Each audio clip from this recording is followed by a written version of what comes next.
What's going on? Back here on Past Speaks. And I came across a clip from NBA on ESPN. And of course, this title caught my attention. LeBron is playing like he believes in the Luka Lakers. The Luka Lakers, my nigga. Lakers beat the Pelicans last night, 136-115. LeBron James reaches 50,000 points for his career. I believe I heard Skip Bayless say the GOAT of longevity, but not the GOAT, the greatest of all time. And I agree. Let's see. Pretty much Zion Williamson put on for New Orleans with 37, 6 assists, 4 rebounds. And then T. Murphy 3, 19 points, 5 assists, 6 rebounds. And then C.J. McCullough struggled with 10 points, 5 assists, and 3 rebounds. And his shot percentage was horrible, 4-4-11. And Jay Hawkins, 17 points, 1 assist, 4 rebounds. Now for the Lakers, it was the LeBron and Luka show. LeBron had 34 points, 6 assists, 8 rebounds. Luka Doncic, 30 points, 15 assists, 8 rebounds, man. And then you got contributions from Dr. Connect, 13 points, 3 assists, 4 rebounds. Jared Vanderbilt, 12 points, 1 assist, 8 rebounds. And S. Milton, 12 points, 2 assists, 2 rebounds. So, yeah, man. Gabe Vincent didn't do shit last night. And Finney Smith had 8 and 5 rebounds. So, pretty much an easy game for the Lakers. The Lakers are number 2 in the West. The Pelicans are second to last in the West. So, they're polar opposites. But LeBron James reached 50,000 points last night. I guess that's a great milestone. But when you play 21 years straight and you're really offensive minded and not pass first like they try to claim, or like, you know, mainstream media tries to claim and push down your throat, then you're going to reach 50,000 points at some point, hopefully. But let's see what they're talking about, man. Now we're back on Get Up. We talked about the LeBron milestone of last night. Hit 50,000 points. Again, every point he scores sets a record. Let's look back at his milestones. May of 2017, he passed Michael Jordan for first place on the all-time playoff scoring list. That one came in the Eastern Conference Finals against Boston. Fast forward 2 years ago, February of 23, LeBron passing Kareem Abdul-Jabbar became the all-time leading scorer in NBA history. It was a record that Kareem had held since 1984. And then, of course, finally last night, LeBron coming into the game against the Pelicans, just needing 1 point to get to 50,000. And so he puts that nice round figure up, and he gets it on his very first shot of the night on a 3 that he got on a feed from Luka Doncic. So here's the mountaintop of NBA scoring with LeBron at the top. He is now nearly 6,000 points clear of Kareem, over 10,000 points beyond Michael Jordan. For more perspective, the next closest active player is what I meant to say, is Kevin Durant, who is just over 35. That nigga Karl Malone. Karl Malone was out there getting buckets, man. That nigga had 41,689 points, nigga. More than Michael Jordan and Kobe, nigga. But we all know that's because he played with John Stockton, man. But Karl Malone, man, was a motherfucker, man. Big motherfucker. Could shoot. Score down low, man. And stay healthy for a long time, man. 1,000 career points. For all the people who are screaming at the television, yes, we are well aware that LeBron went straight to the NBA out of high school, and all the other names you saw on there played in college. Kareem played 3 years of college because freshmen weren't eligible, but spent 4 years in college. Michael spent 3 years in college. We get all of that. Context is not usually perfect when we talk about sports history. That said, it still tells a story. Every single time he does something like this, it adds to a legacy that puts him certainly in the rarest of rarefied. Yeah, and he's 6,000 clear and still adding to it. It's not like he put his nose past it. And that graphic represented playoffs and regular season. Right. And the reason that's interesting and important is because getting to the playoffs and having deep runs year after year after year after year. He's played an extra like 2 seasons just in playoff games in his career. And so the thing about... And since they're talking about the context and all that, yeah, LeBron James came out of high school and he's been playing every year since. 2003. It is now 2025. Yeah, so coming up on 22 years. But you gotta think, man. Nigga, Michael Jordan did that shit like 14 years. And man, really everything Michael Jordan did, if you take out the 2 years he went to play baseball, even the year he came back, man. But we'll count that. That's what? 84, 93. That's 9 years. And then let's just say the three-peat when he came back. 10, 11, 12, 9. Well, we have to count when he came back in 95, so. And that was half the year. So 9. Look, 13. It's like 13 and a half years, man. That's crazy, man. So you gotta, you know what I'm saying, if we looking at it, you know what I'm saying, in regards to context and all that shit. Could you imagine if Michael Jordan played 21 years straight, coming up on 22 years straight? Could you imagine if Michael Jordan played 22 years straight? The kind of numbers he would have, that's crazy, boy. Him is that the last couple of years he's played well, but I don't truly think he's really believed in the team. Maybe there were windows when he believed. You know, they got to the conference finals 2 years ago. The way he is now playing, he is playing like he believes in this team. And while the milestones are nice and he's happy to have them, what is getting him up every day is the realization that this team could make another deep run. Something that maybe he didn't expect. It sort of came... Man, get the fuck on, man. The fuck?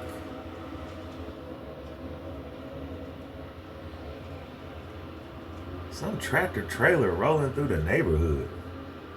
Loud as fuck. Let's go, man. Out of the blue. I think he liked the chances of him and Anthony Davis together. I think he loves the chances with him and Luka. There's something just gnawing at me that also just wants to add, for context, that there are more playoffs.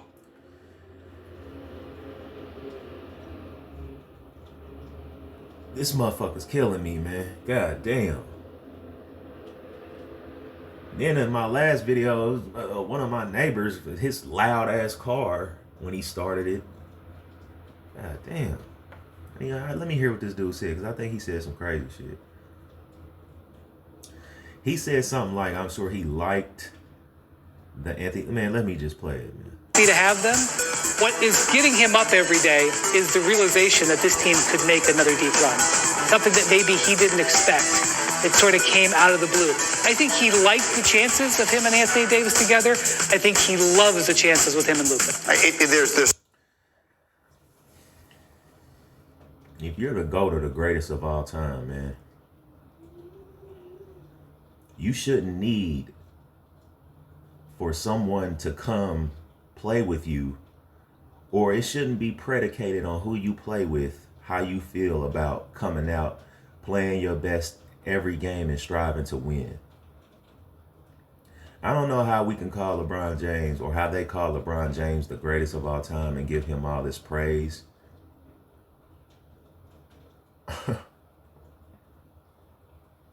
And he doesn't have the mentality. I just don't respect his mentality, man. And then they condone the shit. To say that, oh, well, the reason why he gets up every day feeling like there's a chance. Man, if you're the greatest of all time, there should always be a chance. No matter who you play with, you should feel like you have a chance if you're the GOAT and all this shit, man. You're scoring 50,000 points in all this. Why does it take for you to play, not with just other players, other high caliber, all-star, all NBA level players? for you to feel like you can win, or for you to feel like, okay, now I'm ready to play. That just doesn't make sense, man. You can't be called the GOAT if you think like that or have that mentality. Then he says, I think he liked the idea with him and AD, and he loves the idea with him and Luka. Man, they were doing all kind of weird shit to get AD to Los Angeles. Anthony Davis was really forced himself out of New Orleans and really made himself look bad in the process. There was all kind of excitement for Anthony Davis coming to the Lakers. Like I said, he even helped them win a championship. Yeah, there's an asterisk there, but he helped them win a championship. And he was in his prime. Even when he left, he was in his prime. You could say the injuries or whatever the case, you know what I'm saying? But I feel like Anthony Davis, well, man, I just think it's ridiculous to say, well, I know he liked the fact or liked the idea with Anthony Davis, but now I think he loves the idea with Luka Doncic. It's like, what the fuck? First of all, that's like disrespectful to Anthony Davis, especially how you guys brought him to the Lakers and all this hype around him. And then when you brought him there, you really didn't use him the right way or like you were supposed to. The same thing they're doing with Luka Doncic, they should have did with Anthony Davis. But LeBron James didn't want that. He still wanted to be the center of attention. He can't do that with Luka Doncic, man. He'll look bad, and he knows that he can't do that with Luka Doncic, man. So he has to pretty much relinquish, you know what I'm saying, a lot of the responsibility and basically the power to Luka Doncic. And he's benefiting from it, yes. But all of this praise and calling him the greatest, man, is not warranted at all, man. And like I said, man, these niggas could have been doing this with Anthony Davis if they used him the right way. They traded him. Now all of a sudden everything is just so great. And I mean, it's looking that way right now. But now all of a sudden everything is so great because they got Luka Doncic. Man, you niggas had Anthony Davis, man. And I truly believe Luka Doncic has injury problems too. Everybody has injury problems, man, or whatever the case may be, depending on who you are. But they still could have done a lot more with Anthony Davis, man. And I think some of those injuries with Anthony Davis, he could have played through or could have took better care of himself, but he probably didn't want to because he probably wasn't happy in Los Angeles. I don't think he was happy in Los Angeles. And I honestly think he wasted a lot of his prime playing with LeBron James and playing in Los Angeles. I think that's just crazy that Brian Windhorst said that. Like, huh?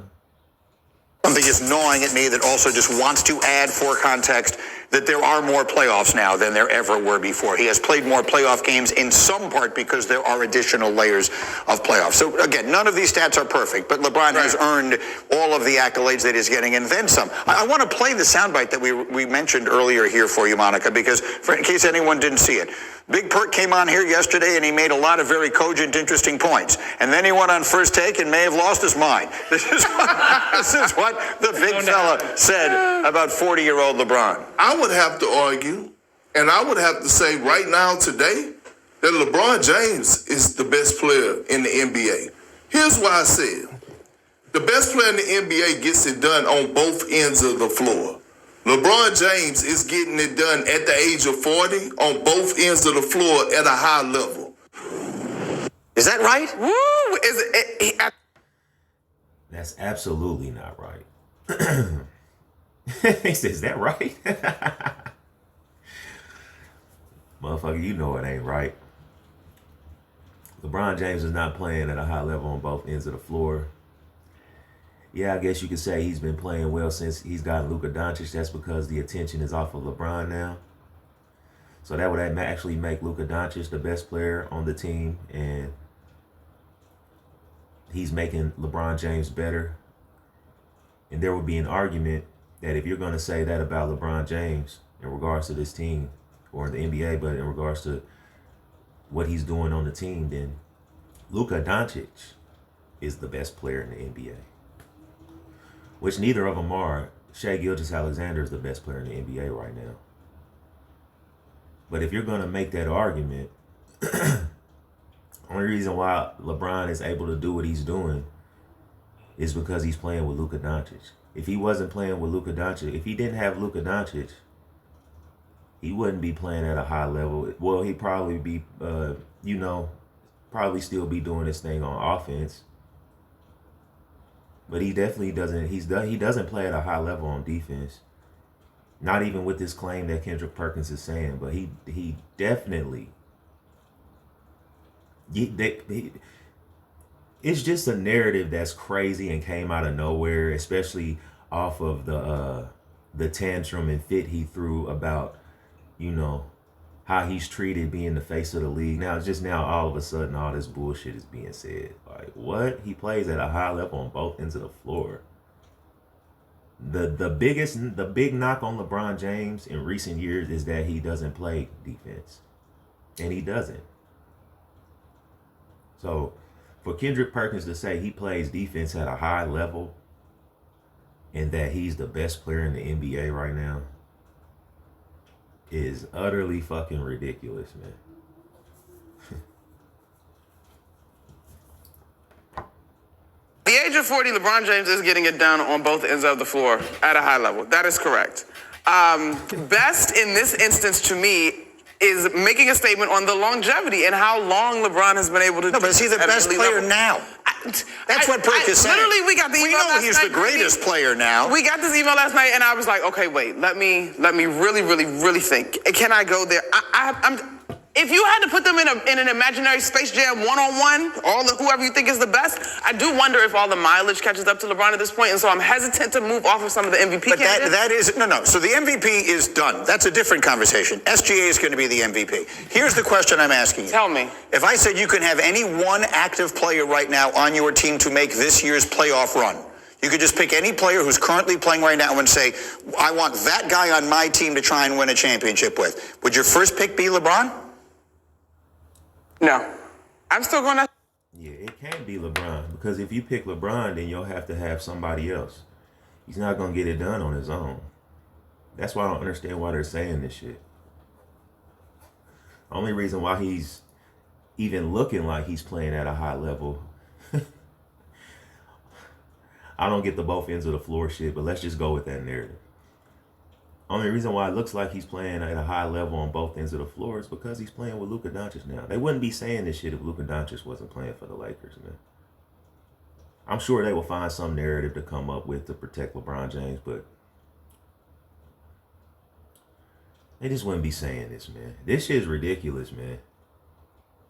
Yeah.